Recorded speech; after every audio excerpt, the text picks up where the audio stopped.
Ok, pessoal, estamos gravando já aqui. Então, vocês estão me ouvindo bem, está tudo certo? Então, voltando à explicação da questão da impugnação. Então, na impugnação que a gente falou, que está no artigo 145, inciso 1 do CTN, como primeira forma ou como primeira hipótese de alteração do crédito tributário, tá? No caso do lançamento tributário, desculpa, alteração do ato administrativo de lançamento tributário, tá? No artigo 145, inciso 1. Então, o que é que acontece nesse caso, pessoal? O que é que acontece? O exemplo que eu estava dando era em relação a Lucas, tá? Lucas, como um empresário aqui, tinha um comércio, uma loja de roupa aqui no estado da Paraíba, foi visitado por um fiscal, tá? Por um agente fiscal do estado, e constatou que o agente fiscal pediu para fiscalizar, sendo redundante, três exercícios, 2016, 2017 e 2018 de Lucas. Tá? Esses três exercícios estão passíveis de serem fiscalizados, porque não houve qualquer tipo de prescrição ainda. Tá? Então, vamos para frente. Prescrição ou decadência alguma. Então, vamos para frente. Nesse caso, foi lavrado o auto de infração, como eu já expliquei, e Lucas optou por instaurar o contencioso administrativo. Lucas terá, aqui no estado da Paraíba, 30 dias a partir da lavratura do auto, tá? Para poder, tempestivamente, protocolar, junto à repartição fiscal, a sua impugnação, ou a impugnação ao sujeito passivo se chama também reclamação. Tá? O que é que vai acontecer? É uma petição normal, como eu disse a vocês, qualificação do sujeito, né, do contribuinte, endereçamento primeiro à autoridade, qualificação, se tiver preliminar dos fatos, do direito, do pedido e juntada de provas. Tá? Normalmente, no processo administrativo tributário, as provas têm que ser juntadas já na petição, quando do ingresso da petição inicial. Salvo é feito um mandado de segurança, mais ou menos. Mutatis mutandis, o mandado de segurança em que a prova é meio que pré-constituída. É pré-constituída. Então, o que é que acontece? Salvo em algumas situações extraordinárias, é que provas outras podem ser juntadas no decorrer do processo, tá? Mas o ideal é que se junte tudo já na petição inicial. Então, pronto. E é necessário advogado, é? Não, não é necessário. Certo. Eu vou explicar agora mesmo, daqui a pouquinho, as vantagens do processo administrativo. É muito bacana. Eu, particularmente, prefiro 1000 vezes advogar na administração tributária, administração estadual, os estaduais, que eu advogo em mais de um estado aqui, e no CARF. Aí é massa. Para mim, a advocacia tributária mais legal, de contencioso, é a advocacia administrativa. Então, o que é que acontece? Essa sua impugnação, ela vai para um primeiro grau administrativo, ela vai para um julgador de primeira instância, tá? E evidentemente que esse julgador ele vai julgar ou vai dar provimento, tá? Ou vai julgar procedente a tua impugnação, ou vai julgar improcedente. E ele pode julgar a sua impugnação procedente em parte. Ele pode dizer, bom, tem parte aqui que o Lucas tem razão, tem parte aqui que o Estado tem razão. É feito um julgamento na esfera judicial qualquer outro, como sem qualquer modificação. Tá certo? Então, a primeira hipótese de alteração do lançamento tributário é a impugnação do sujeito passivo. Imagine que você recebeu um auto de infração, juntou as provas de que aquilo que você estava sendo acusado realmente não existe, não tinha subsídio, não tinha substrato, não tinha consistência, melhor dizendo. Tá? E aí o julgador administrativo de primeira instância reconheceu o seu direito, desfez aquele ato administrativo de lançamento. Ou seja, alterou completamente aquela situação que foi constituída para você, aquela situação desfavorável que foi constituída. Tá? Vou aqui, mais uma vez, compartilhar a tela com você. Tá? Então, aqui, pessoal, nós vamos ter a impugnação do sujeito passivo como a primeira hipótese de alteração do ato administrativo de lançamento. A segunda hipótese vem a ser o recurso de ofício. Aliás, aqui o Código Tributário fala de recurso de ofício, mas, na verdade, tem que ser entendido como recursos administrativos, tá? E esses recursos administrativos tanto podem ser de ofício, que é o recurso manejado pela administração, tá? E o recurso voluntário, que é o recurso de autoria do contribuinte. Ora, se Lucas perde no todo ou em parte na esfera administrativa, ele pode, no prazo recursal, entrar com um recurso voluntário. Por que recurso voluntário? Porque o contribuinte entra se quiser ou não. Mas a administração, quando perde, ela de ofício tem que recorrer para a instância administrativa superior. Aí sim, essa instância administrativa superior, via de regra, vai ser um colegiado, tá? Instância administrativa superior, Conselho de Recursos Fiscais do Estado. Instância administrativa superior da União.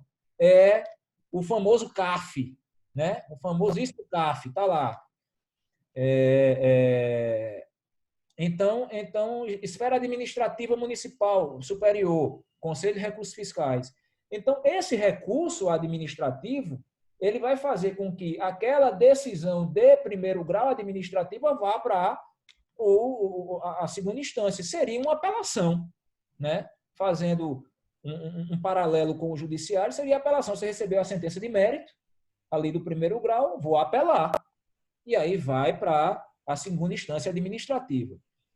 Então, o recurso administrativo pode ratificar ou retificar, né? Confirmar ou modificar a decisão de primeiro grau. A instância é superior, pô. Então, eu posso, se a instância é superior, ela pode modificar de certo o que foi dito pela instância primeira.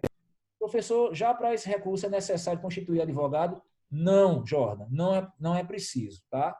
Agora, antes de ir para a terceira hipótese aqui, a gente encerrar a aula, eu quero falar das vantagens do recurso da advocacia ou do recurso administrativo, tá?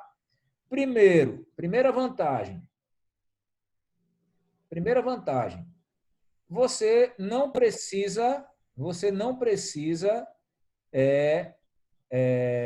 constituir advogado. O próprio contribuinte faz, se quiser. Se tiver você com conhecimento jurídico, você faz, tá? Muito contador faz isso aí, achando que resolve. Agora, o ideal é que você, se não tiver conhecimento jurídico, contrate um advogado.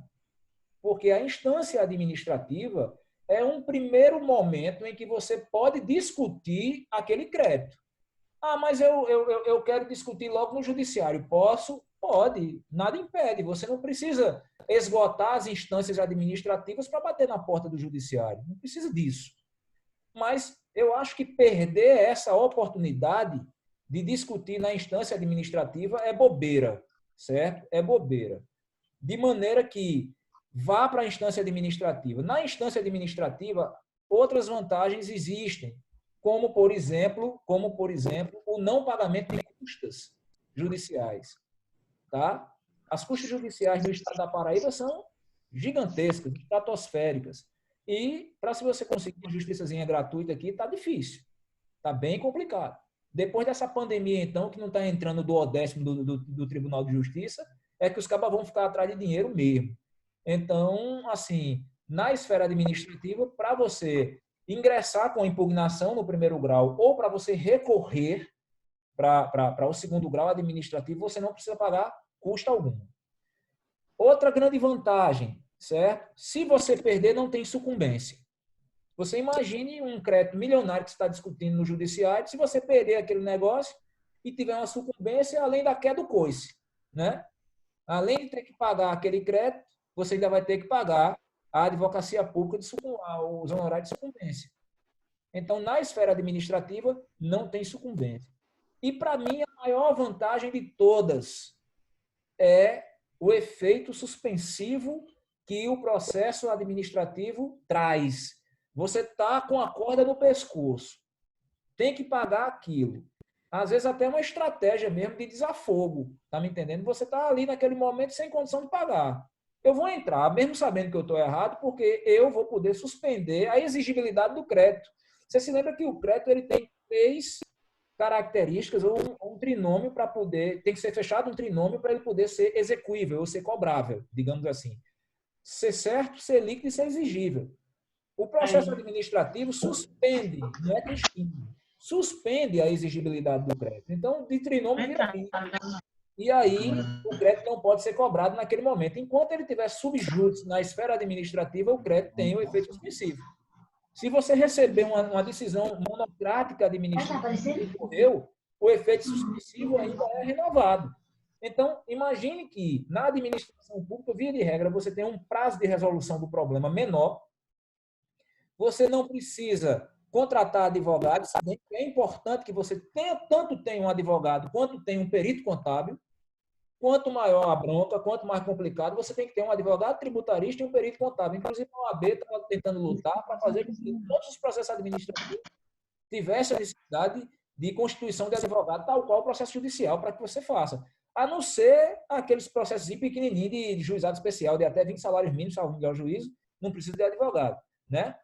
No mais, todos precisam. É até um nicho de mercado que a gente tem que lutar por isso. Tá? Mas, assim, agora, para o processo administrativo tributário, você não precisa de advogado. Para processo administrativo, quase nenhum você precisa, mas para o tributário você não precisa. Não paga custas. Tá? Não paga custas recursais, não paga custas iniciais, nada. Não tem sucumbência. E tem um efeito suspensivo. Professor, e resolve? Resolve. Resolve. Tá? Resolve. Ah, mas na esfera administrativa existe a questão majoritária do fisco e tal. Agora mesmo o voto de qualidade no CARF, o voto de desempate, que normalmente era dado por alguém do fisco, foi extinto, por lei. Tá entendendo? Tanto que até uma ação direta de inconstitucionalidade da OAB foi prejudicada. O ministro Gilmar Mendes, anteontem, ou foi ontem, julgou prejudicada e julgou a desistência da OAB, aceitou a desistência da OAB, por quê?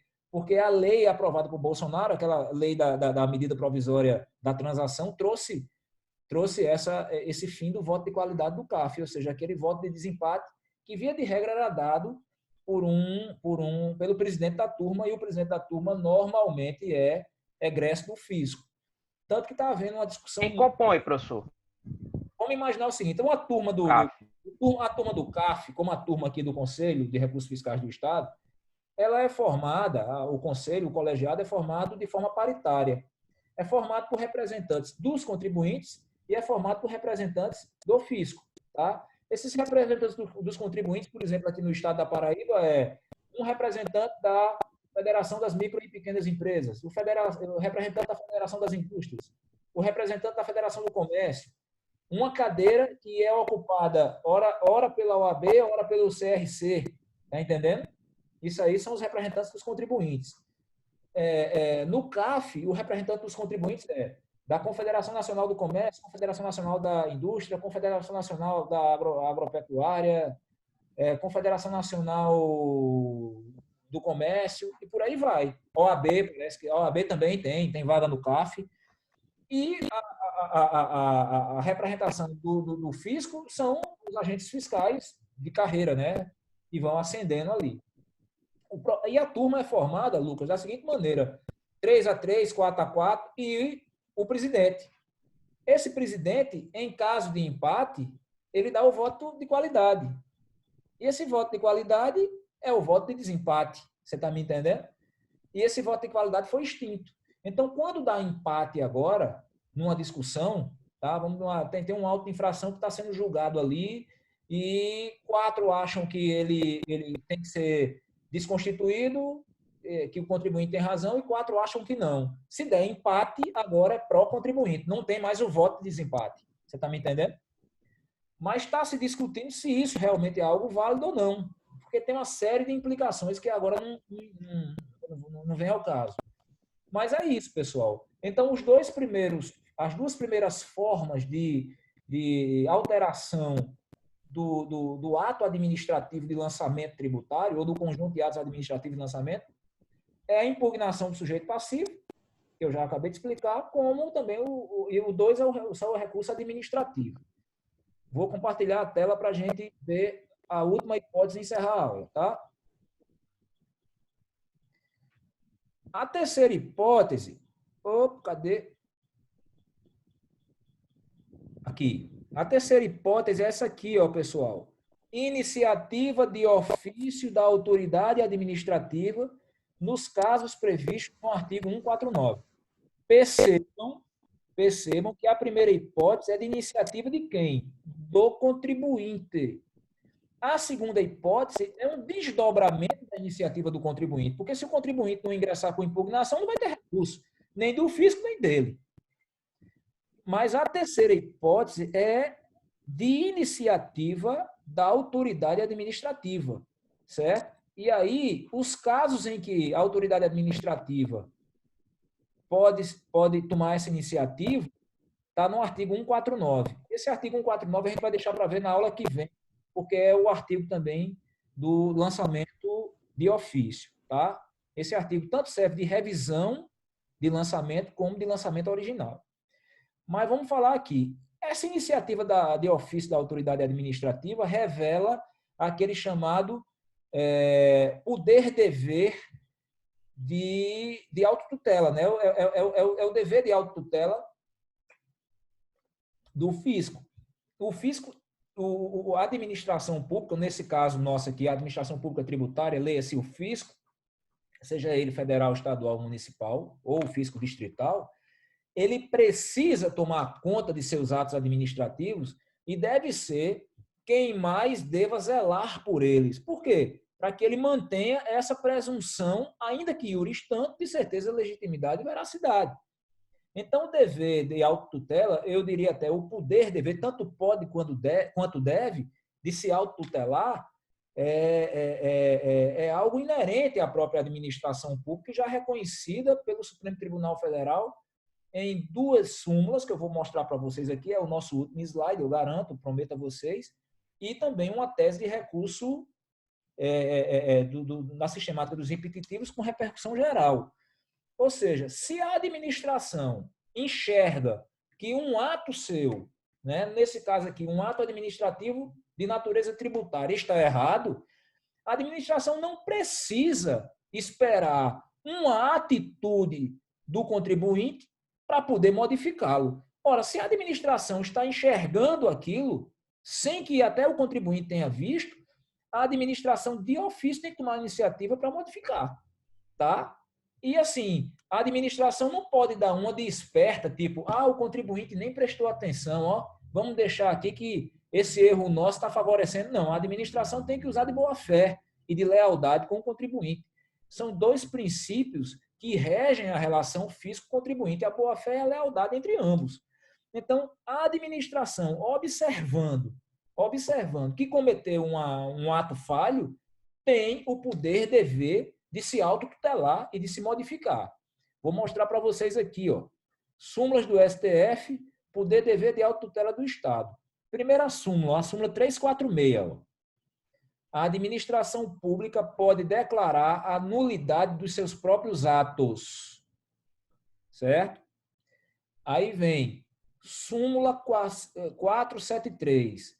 A administração pode anular seus próprios atos quando eivados de vícios que os tornem ilegais, porque deles não se originam direitos, ou revogá-los por motivo de conveniência ou oportunidade, respeitados os direitos adquiridos e ressalvado em todos os casos a apreciação judicial. Ou seja, não tem nada mais claro do que isso. Na hora em que a administração cometer uma falha, na hora em que a administração verificar que tem um ato falho, que tem um ato errado, um ato mal feito, administrativo, não precisa e nem deve esperar o contribuinte, né, que está sendo lesado ou atingido por esse ato falho se manifestar. A administração tem que fazê-la de ofício, certo? Por conta própria. E aí, o ministro Toffoli, talvez achando que essas duas súmulas estavam muito boas para o contribuinte, relatou uma tese em repercussão geral, né, o tema 138, dizendo o seguinte: ao Estado é facultada a revogação de atos que reputem ilegalmente praticados. Eu acho aqui que não deve ser facultada ao Estado, deve ser obrigatório, pô. Tá? É porque aqui a administração pode anular seus próprios atos quando eivados de vício. Quer dizer, a administração deveria, aqui não deve ser pode, é deve anular. Se o ato está o ato é ilegal, se o ato é falho, se a administração mesma verificou que o ato está errado, por que é facultado a ela? Ela tem que ser obrigatório, está me entendendo? Então, ao Estado é facultada a revogação de atos que reputem ilegalmente praticados. Porém, olha só, porém, se de tais atos já tiverem decorrido efeitos concretos, o seu desfazimento, ou seja, o desfazimento do ato, deve ser precedido de regular processo administrativo. É engraçado, né? A administração pode, não é nem que deve, pode anular um ato seu que esteja errado. Aí, se já tiver acontecido algum efeito concreto desse ato, desse mal assinado ato, o desfazimento desse ato, certo? Tem que ser precedido por um regular processo administrativo, ou seja, ainda vai ter uma burocracia administrativa para desfazer um ato errado da administração que gerou um efeito contra o súdito do Estado. Tá?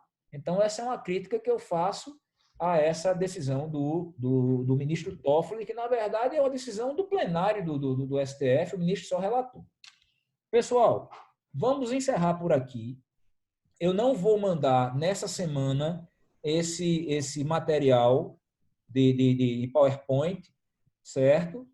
Eu vou até mandar mesmo, porque o link dessas aulas que eu dei, da primeira, da segunda e da terceira parte, vai estar disponível para vocês e para vocês reverem, se tiver alguma dúvida, e para quem não teve condição. Então, essa coisa aqui do PowerPoint vai.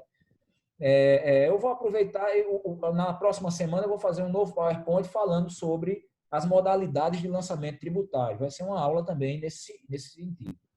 Quero deixar as pessoas muito tranquilas, as pessoas que não estão com nota ainda registrada, eu vou cuidar disso. Não estou esquecido de vocês, tá? Gabriele me mandou a mensagem, teve mais gente aqui. Não se preocupem, que eu vou botar a nota. Professor? Oi, Lucas. Só por curiosidade mesmo, o senhor acha que esse semestre teremos aulas presenciais? Acho que não, amigo. Amém. Pode ficar tranquila, Gabriel. Amém mesmo. Amém para mim também. Acho que não, Lucas. Acho que não, tá? E eu vou... Professor, Ô, Juliana. Essa segunda unidade seria um trabalho também no mesmo formato do primeiro? Não sei. Eu acho que eu fui muito bonzinho com vocês, porque foi um primeiro momento ali, a gente estava numa contingência, foi tudo muito fácil, tá entendendo? Eu tenho que botar uma pimenta nessa história aí para vocês, senão não sou eu, né, velho? Professor Nutella, eu virei um professor Nutella, velho. Estou aqui preocupado com isso. Mas estou brincando, pessoal, a gente vai fazer de comum acordo, tá?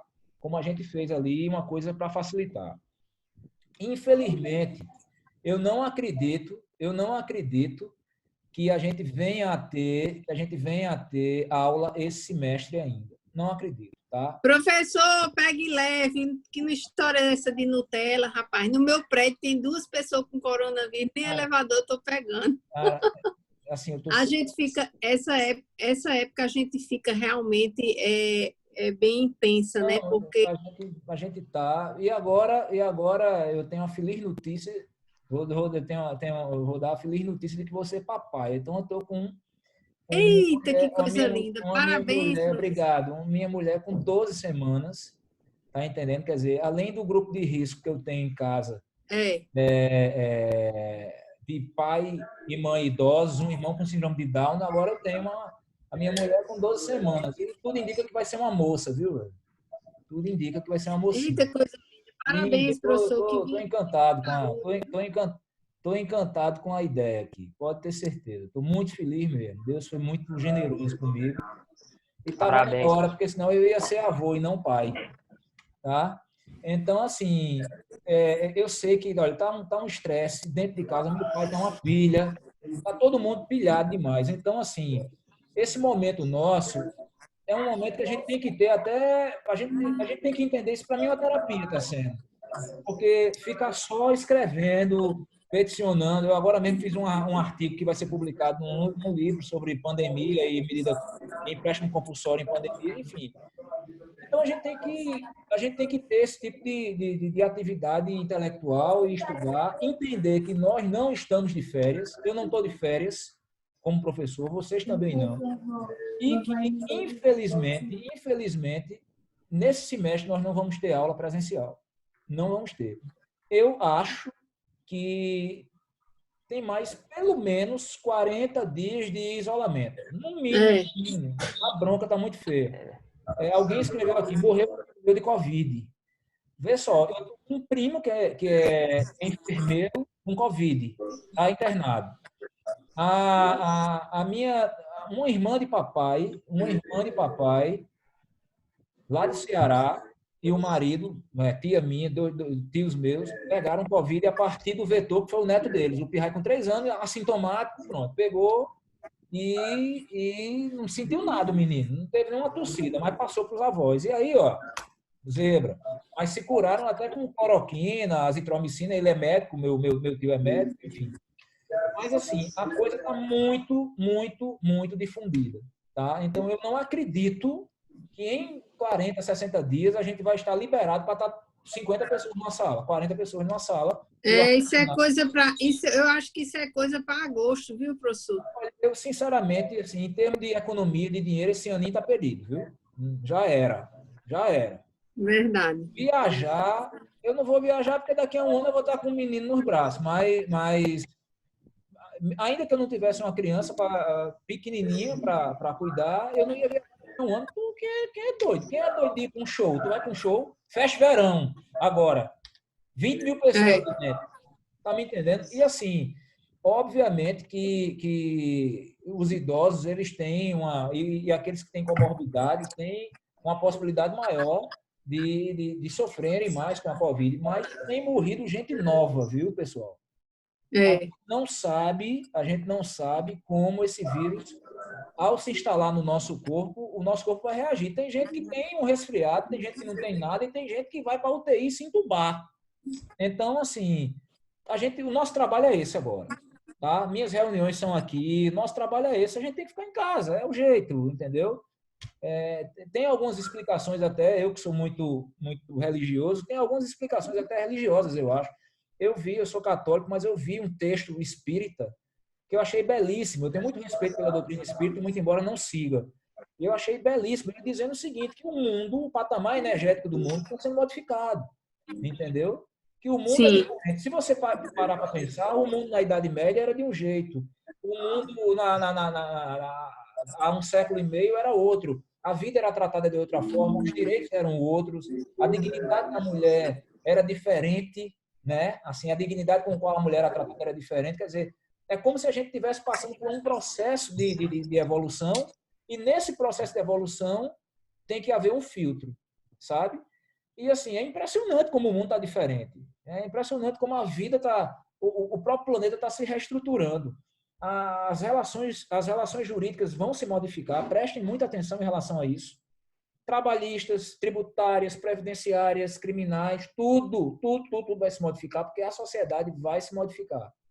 Tá? A própria natureza já está dando mostras aí de que está se reestruturando. Bastou tirar o homem do negócio, que o ar está mais puro, o céu está mais bonito, as folhas estão surgindo, já tem animal em extinção saindo de lista de extinção. Um mês.